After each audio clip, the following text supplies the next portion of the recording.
Hello and welcome to Morningstar Journal News. I'm Caleb Havanka, and this is our weekly news roundup, where we will cover our top 5 news articles of the week. Number 5, liberal lawyer wants to trash Constitution and start over. Liberal lawyer Elie Mystal, who works as the nation's justice correspondent, admitted that he wishes the entire United States Constitution was scrapped altogether. Here's what he actually said.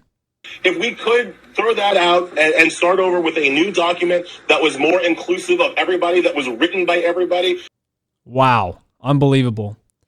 The lawyer also said in a tweet that he could write a better constitution in just 2 weeks. I would love to see that happen. Number 4, Ted Cruz introduces Energy Freedom Act to restore American energy independence. Republican Senator Ted Cruz introduced a new bill called the Energy Freedom Act to restore American energy independence amid the Russian invasion of Ukraine that is currently hitting the energy sector really hard. Cruz claims the bill, quote, would create new jobs, lower energy costs, and because modern energy production in the United States is far cleaner than in any other countries, by every measure, it would help the environment, end quote. Number 3, Texas law confirms sex reassignment for minors is child abuse. Texas Governor Greg Abbott directed an investigation by the Texas Department of Family and Protective Services into several, quote, so-called sex changes procedures, end quote.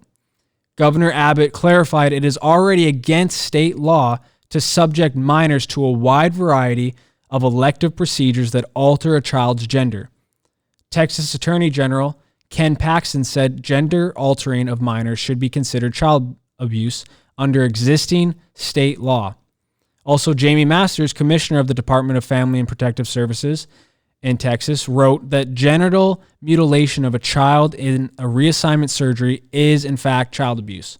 So all these Texas lawmakers are saying it's already a child abuse under existing state law, which is really good. Number 2, U.S. intelligence reports China is the main threat to national security. The Chinese Communist Party remains the U.S. greatest threat, according to the intelligence community. The Office of the Director of National Intelligence released a report to the public. Quote, China increasingly is a near-peer competitor, challenging the United States in multiple arenas, especially economically, militarily, and technologically, and is pushing to change global norms and potentially threaten its neighbors, the report said. And number 1, U.S. Undersecretary of State confirms conspiracy theories of U.S.-funded biolabs in Ukraine. During a Senate hearing on Tuesday, the United States Undersecretary of State Victoria Nuland admitted there are biological research facilities in Ukraine under the control of the United States government. This comes after Western officials and major media outlets called Russian and Chinese accusations that the U.S. military was operating dangerous biolabs in Ukraine conspiracy theories. A member of the Russian delegation at the talks with Ukraine argued that the labs, quote, confirm that the Russian Federation had good reasons for conducting a special military operation to demilitarize Ukraine, end quote. So this is no more conspiracy theory. Well, that'll wrap up our weekly news roundup. I hope you all enjoyed. To continue to stay informed on what's going on in the world, you guys should check us out on morningstarjournal.com. There you will find objective, credible, and relevant news from a biblical worldview. You can also find us on social media, such as Facebook, Getter, Telegram, Rumble, and YouTube at Morningstar Journal News. Stay tuned for our next week's roundup, and until then, God bless.